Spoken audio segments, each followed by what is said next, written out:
Welcome to another episode of Stay Paid. I'm Joshua Stike along with Luke Acree, and today we have a return guest coming onto the podcast. We're also doing a new intro. Yeah, this is trying to record intros after the fact. It's like really throwing us off here. But this guy's amazing. Like, he has literally his own two podcasts. One of them is always like in the top 3 or 4 of marketing podcasts on Apple. He has over 30 million downloads of his podcast. A genius when it comes to marketing. Yeah, his name is Eric Siu. He's the CEO of content intelligence software ClickFlow, as well as owner of the ad agency Single Grain. His 2 podcasts, like Luke mentioned, are called Marketing School, which he does with Neil Patel, and then Leveling Up is his other podcast, which is also the name of his upcoming book that he's going to talk about. Yeah, I can't wait for you guys to hear this interview because he walks through the book, but he walks through this concept of gamification and gamifying your life, which I actually agree with, but I'm not going to spoil it. I'm going to make you listen to the interview. This week's featured review before we hop into that comes from NextMark87. They say best podcast for agents by far.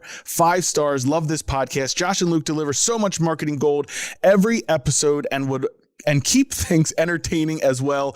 100% would recommend. So thanks NextMark87 for leaving that review. To help out the show, make sure that you're subscribed to Stay Paid on Apple Podcasts and leave a review and a comment to let us know how we're doing. And now let's get into the interview.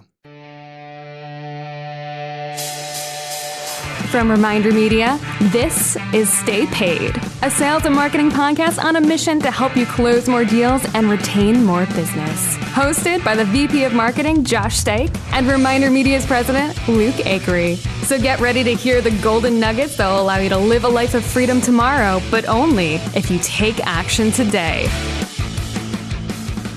All right, we're going to welcome Eric Siu back on the podcast. Eric has a new book called Leveling Up, How to Master the Game of Life. Well, I want to know how to master the game of likes. That's what I want to know too, man. That was our last podcast with Eric, where we went over Instagram. Yeah, that is true. Media. Eric, welcome back to the podcast. Why don't you just kind of reintroduce yourself to everybody, and then let's talk about this new book that you've got coming out.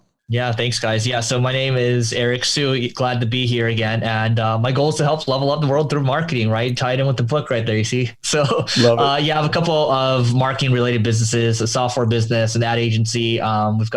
We've got the whole peer group thing. I don't call it a mastermind. And then we have training as well. And then I also invest in MarTech SaaS companies. And then finally got a podcast called Leveling Up, and then another one called Marketing School. And I just try to stay around my competencies, which is marketing. So what led you to writing the book Leveling Up?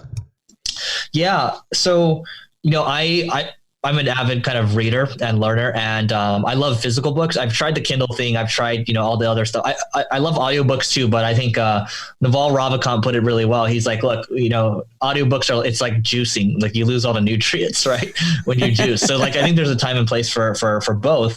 But I think, for me, one thing that's really stuck with me, I forgot who said this, but you write a book when you have a message to deliver. And, for me, growing up, the intersection that I have is I kind of did esports before it became a thing. And then, obviously business and marketing is the thing that I'm obsessed over right now, which is the game that I'm playing right now.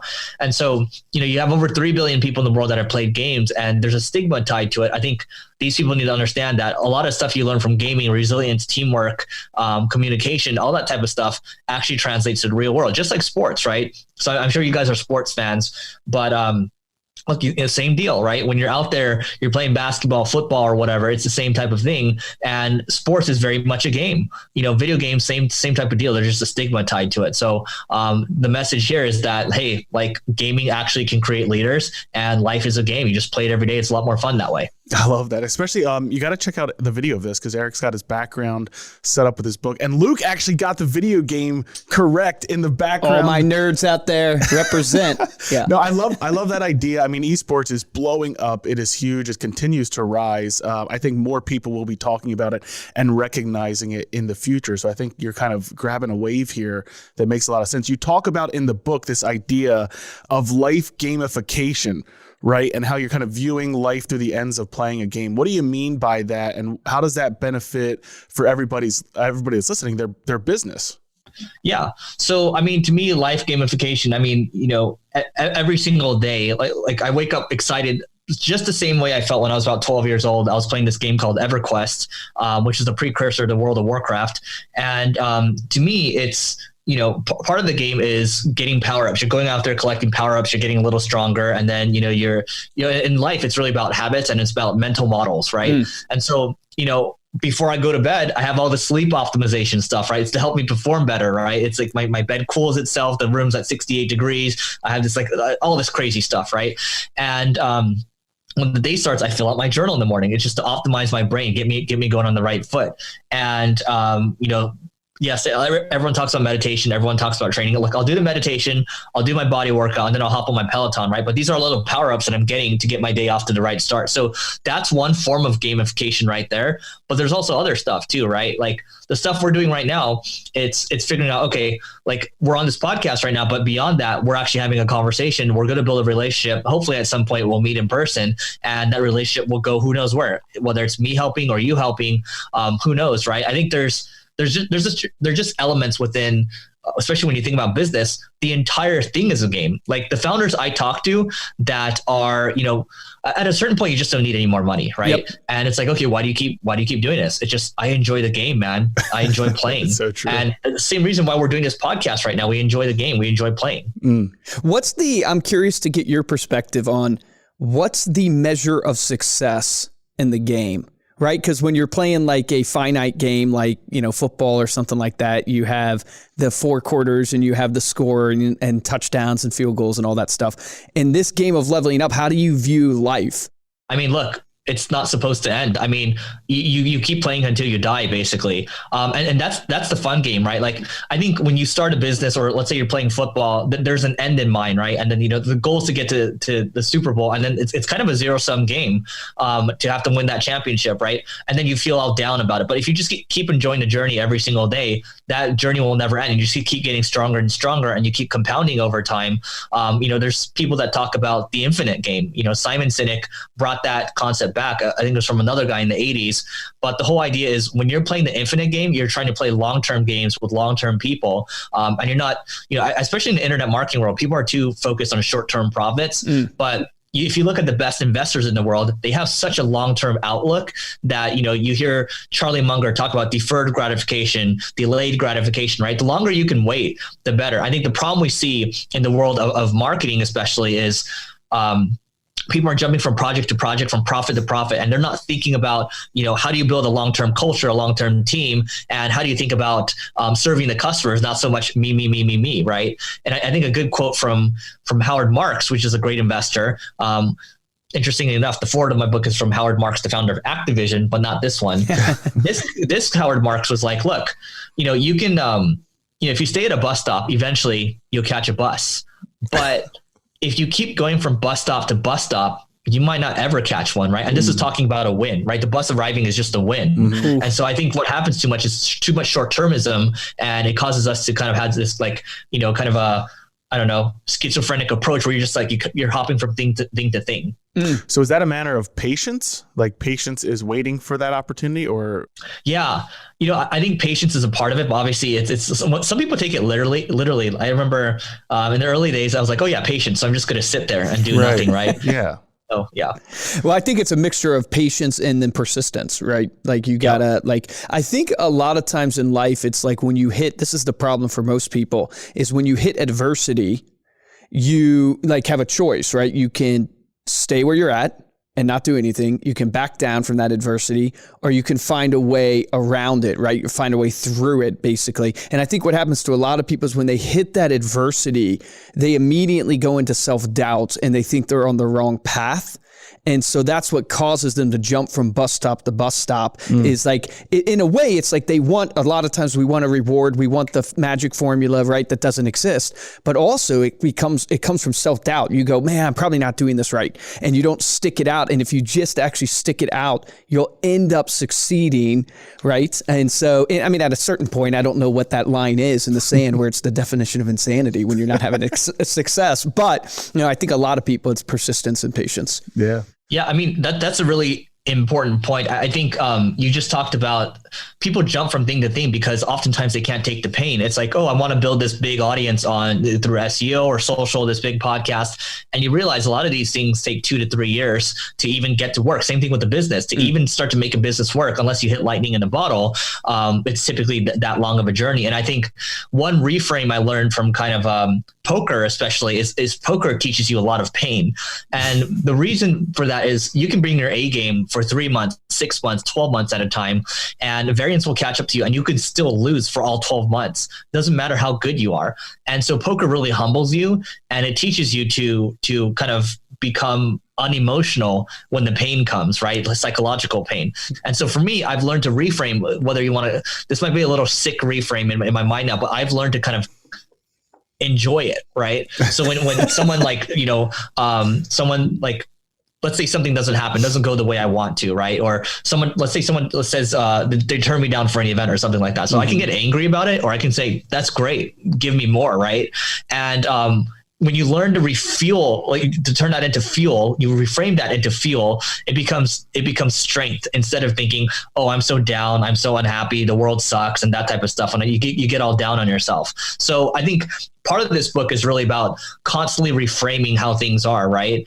Because at the end of the day, people don't really like to talk about this much, but the people that are super successful are the ones that have, a different type of mindset. So good, man. I think that's so powerful, is learning to embrace that no, embrace that adversity, and crave that. It's like almost shifting your mindset to crave that, because it's when you apply it to sales, it's so interesting how we put so much weight on picking up the phone and calling someone and trying to close them, as if it's the hardest thing in the world to do, where when you really think about it, you're no worse off if they said no, because they were a no to begin with before you called. You know what I mean? It's but for some reason as humans, we always put this amount, and I think it's because we put so much weight because we want that reward, instead of it just being about the game, right? Instead of it just being about the process and the journey. You put so much value on the reward, yeah. Yeah, he talks all the time about, it's just about becoming the best version of yourself constantly every single day. Yeah. So I'm curious, because I think there's 15 levels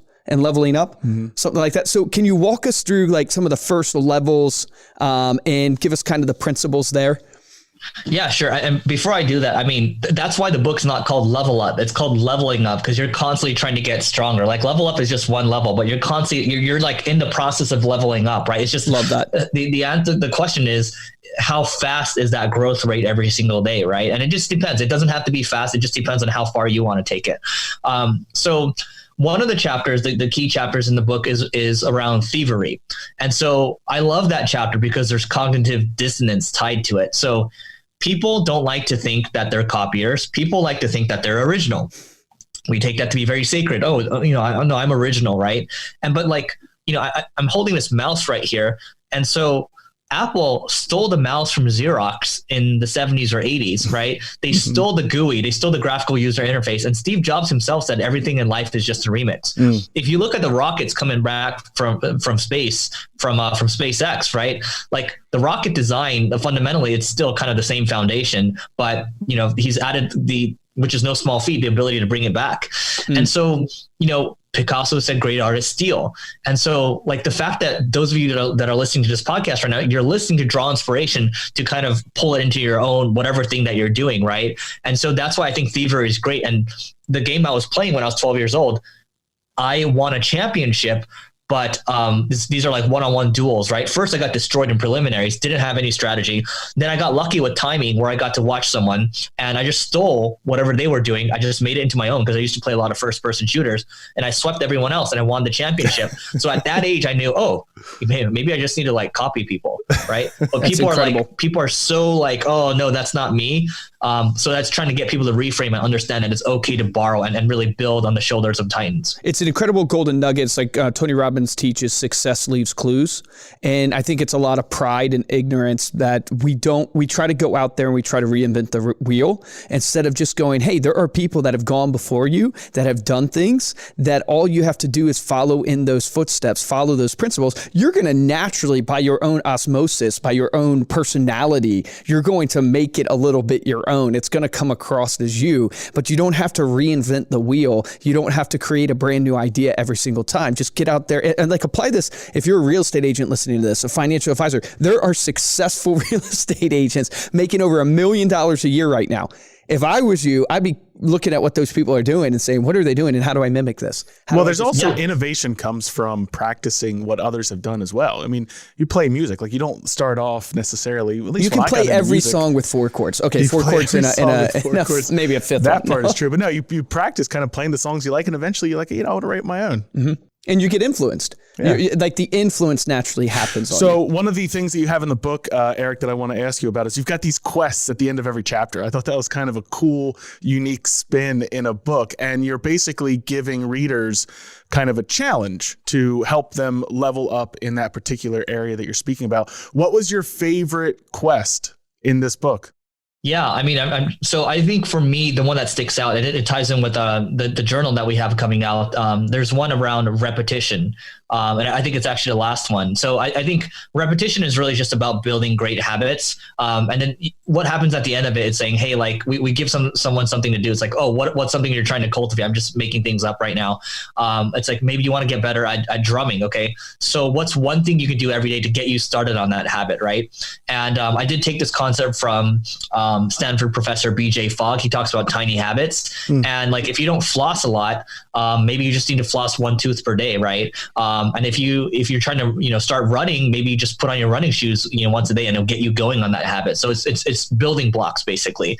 But to your point, I think I like putting quests at the end of it because, it's actually giving someone something to do versus just giving them a bunch of, giving them like a bunch of written text.